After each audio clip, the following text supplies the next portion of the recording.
How many snaps did they run in the 14 personnel? That's only for us. 100% of the snaps.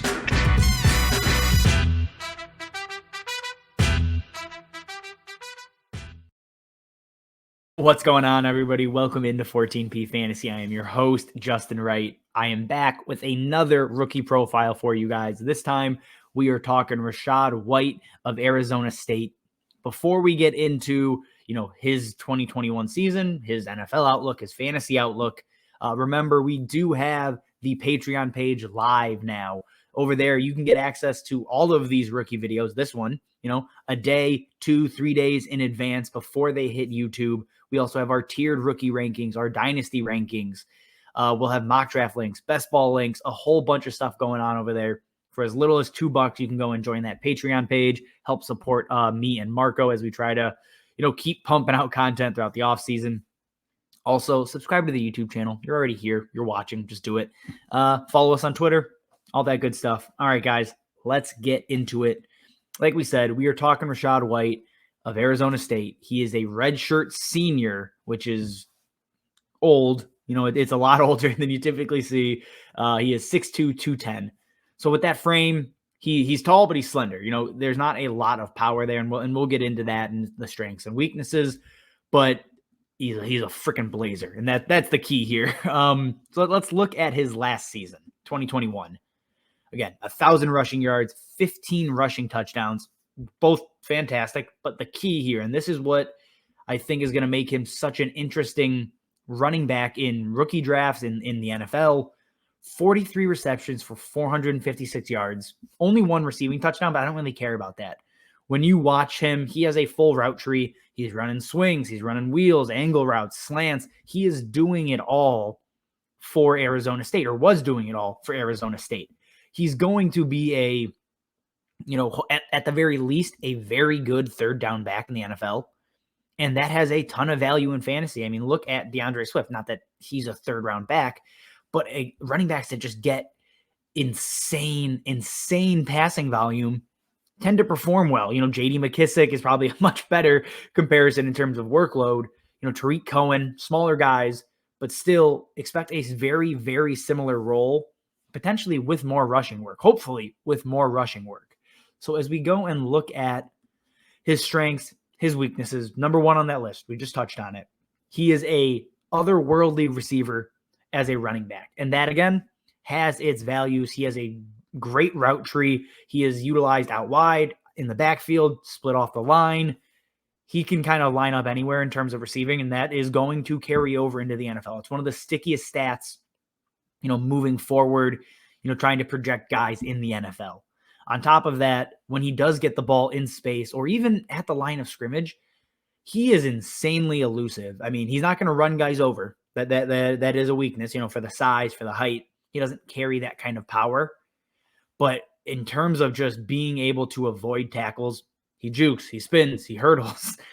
It's spectacular to watch. He's very fun to watch in the open field. And even when he does break those big runs, he's good at subtle movement. And that's a key piece when you're trying to maintain speed while, making somebody miss. Excuse me. He shifts his shoulder, he shifts his lower body. He knows how to play angles as well. And that just makes him a run after the catch, a open field nightmare for teams. And that is why he is such an interesting prospect. Again, he's not at the level of Breece Hall, Kenneth Walker, Isaiah Spiller, but I think he firmly belongs, in the conversation for RB4, RB5 in this class potentially. Go check out our rankings to figure out exactly where he is. But on top of all of that, he just has top-end speed. He really does. If you get him in the open field, he's gone. Just otherworldly speed. The issue, and we can get into weaknesses here, the issue is he takes time to get up to that speed. He does great long speed. If you're not familiar, it's just saying, in the long run, over, 20, 30 yards, he's probably going to beat you. But in the first 5 yards, the first 2-3 yards, he's not exceptionally quick. He doesn't have a ton of burst. And that is really one of the bigger knocks. And when you factor in, he's not a power runner, which is fine. You don't need to be. Guys can be successful without doing that. It does make things difficult for him at the line of scrimmage. One thing he does have going for him, though, great vision, and he doesn't bounce a ton of runs outside, which is rare given his speed. So while he may not always be a guy that's going to, carry dudes 4, 5, 6 yards and get the tough yards, if you get him in space, he's going to perform, and he does have the ability to make guys miss at the line, which will allow him to get those extra yards, without having to run somebody over. So I don't think he's ever going to be a true between the tackles, 3-down workhorse. But I mean, as a playmaker, he is next level. He is up there with the best of them, I think. And again, just go watch some of his highlights, even his film in general on just average plays. He spins, he jukes, he hurdles. And he does all of that within the first 5 yards of the line of scrimmage. He's not afraid to kind of go into his bag of tricks and make something happen. And that's a key piece here. So when we look at his player comp, who do we expect him to be? Tony Pollard. They're nearly identical in size. And when you watch Tony Pollard, he jukes, he spins, he hurdles, has insane speed. Tony Pollard probably has a little bit of better burst, but they're both phenomenal wide receivers that play running back. So the upside, and again, Tony Pollard is not a knock. If he gets the Tony Pollard role in an offense, I'm happy. I'm happy. I would hope for more, but at a minimum, I think Tony Pollard is who he can be if he's not given the chance to be featured. And again, that has value in Dynasty.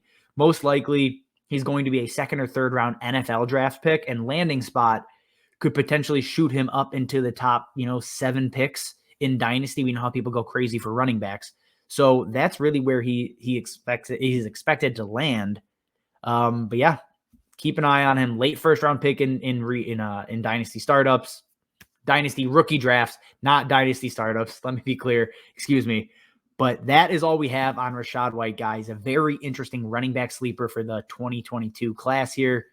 Again, check out the Patreon. Find out where he lands in our tiers, in our overall rankings, in our running back rankings, all of that kind of stuff.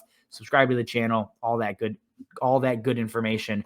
As always, guys, thanks for watching, and we will see you next time. How many snaps did they run in the 14 personnel? That's only for us. 100% of the snaps.